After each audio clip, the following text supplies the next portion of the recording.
So my dear student, question number 30 देंगे आज, जो कि प्रीवियस ईयर बोर्ड में आया हुआ था स्टैंडर्ड में। The room is in the form of a cylinder surmounted by hemispherical dome. The base radius of the hemisphere is half of the height of the cylindrical part.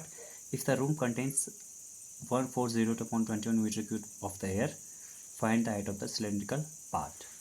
अब देखिए, दरअसल मैं आपको इस क्वेश्चन को बताने से पहले एक बात ये बताना चाहता हूँ। जैसे बच्चों देखो, जैसे हमारे पास क्या है, हमारे पास है एक बड़ी सी स्फेयर शेप की बॉल है, ठीक है।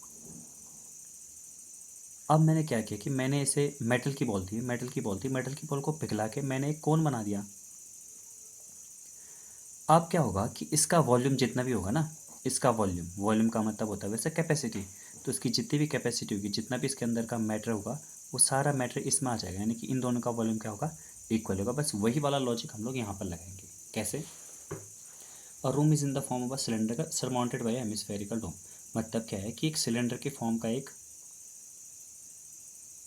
है हमारा रूम, बट इसका जो ऊपर वाला पार्ट है वो एक हेमिस्फेयर है, ठीक है। ऐसा द बेस रेडियस, अब रेडियस दोनों की एक ही है, ठीक है। तो मैं यहाँ पर अगर आर दूंगा तो आर आप दोनों की समझ आना, ठीक है।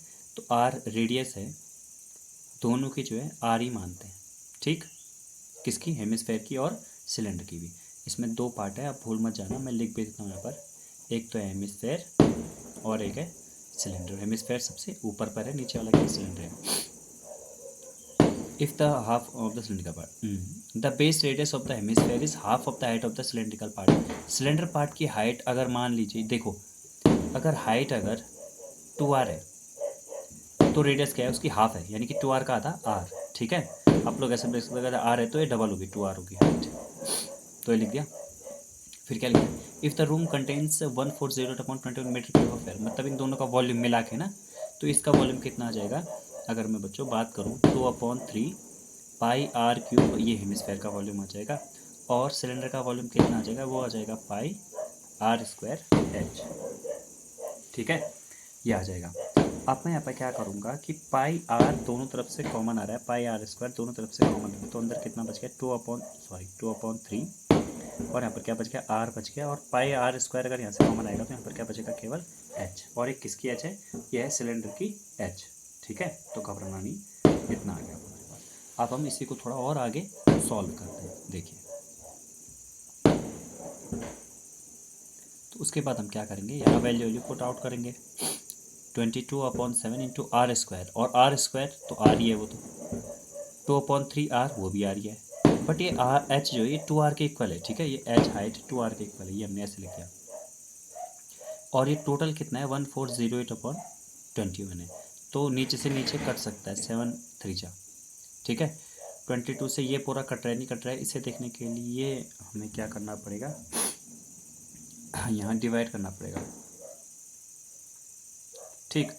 तो मैं क्या करता हूँ, मैं एक बार 11 से देखे देखता हूँ। 11 2 जा 22, 11 1 जा 11, 3 बचा, 11 2 जा 22, 11 8 जा 88। अब 2 का यहाँ कर देंगे, 2 6 12, 2 4 8, ठीक है। तो रियल इतना आ गया आर स्क्वायर। अब अगर यहाँ पर करेंगे ना, तो यहाँ 3 का यहाँ डायरेक्ट मल्टीप्लाई करेंगे। तो यहाँ पर आपको दिखाई दे रहा होगा फिर से ये। तो जब हमारे पास आर आ गया तो हम क्या करेंगे, यहाँ मल्टीप्लाई करेंगे। 3 2 जा 6, ये 2r और प्लस 6r जाएगा अपॉन में 3 इक्वल्स टू हो जाएगा 64/3। आर स्क्वायर तो यहाँ ही into 8r/3 equals to 64/3। 3 3 cancel out हो गया, 8 से कट गया, 8 8 64। यहाँ आर क्यूब बराबर हो गया 8।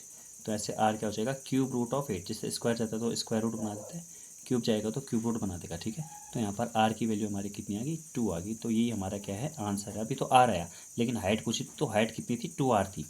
और ये हमें कैसे पता? ये हाइट 2r दे रखी है ना, और आर कितना आ गया? 2 आ गया। तो हाइट कितनी हो जाएगी यार?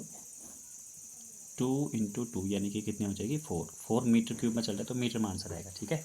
तो इस तरह से हम ये वाला क्वेश्चन भी कंप्लीट कर लिया हम लोगों ने, ये वाला क्वेश्चन भी, ठीक है। अब कोशिश ये करूँगा मैं कि हर बार इस तरह की वीडियोस को शॉर्ट के माध्यम से भी और कुछ ऐसे वाली वीडियोस कवर किए जाएँ और आप लोगों को अच्छे से इन क्वेश्चनों के बारे में बताया जाए, ठीक है। तो मिलते हैं अब नेक्स्ट वाली वीडियो में, तब तक के लिए थैंक यू।